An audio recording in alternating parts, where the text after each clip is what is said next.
Finally ভাই আজকে আমরা চলে গেছিলাম ডেবরা উৎসবে। আজকে ডেবরা উৎসবে গিয়ে দেখলাম ভাই প্রচণ্ড ভিড় মেলার মধ্যে। আর এরকম সব বিভিন্ন রকমের দোকান লেগে গেছে, আর এখানে সামনে লাইটিং ফাইটিং দিয়ে স্টেজ একদম ঝেকাস করে বানিয়েছে। আর আমরা সাথে সাথে আরও একটু ঘুরে ঘুরি করে দেখবো কী কী পাওয়া যায়। ভাবছি ভাই একটা গাড়ি নেওয়ার ছিল, ভাবছিলাম যে একটা গাড়ি নেবো, কিন্তু গাড়ি নেওয়ার পয়সা নেই ভাই। দেখেই শখটা পূরণ করবো আজকে ভাবছি। আর এখানে ভাই জামা কাপড় দোকান থেকে এ টু জেড সমস্ত কিছু দোকান রয়েছে। আর ভাই ফাইনালি বলতে হবে আমাকে এটা, যে আপনারা মেলায় গেলে কীটা আগে দেখেন, জামা কাপড় না খাবার দাবার না প্রোগ্রাম?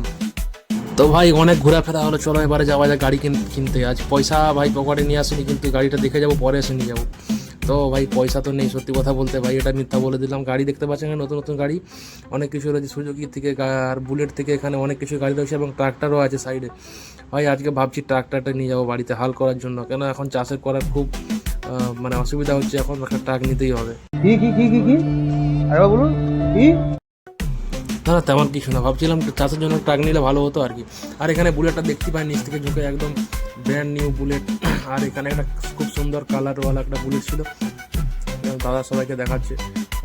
আমার তো দেখার মতো সামর্থ্য নেই দাদা, আমি দূর থেকে দেখে নিলাম। আর এখানে ব্যালেনো আছে, ঠিক আছে, সুজুকি কোম্পানির। তারপরে সাইডে একটা ট্রাক্টর আছে, চলো দেখতে যাই ট্রাক্টরটা। আর এখানে অনেক কিছু গাড়ি ছিল, স্কুটি থেকে সমস্ত কিছু। আর এই যে হচ্ছে ট্রাক্টর ভাই, সোনালিকা। ভাই ট্রাক্টর কারা নিতে চাই চলে আসবেন অবশ্যই ডেবরা মেলাতে।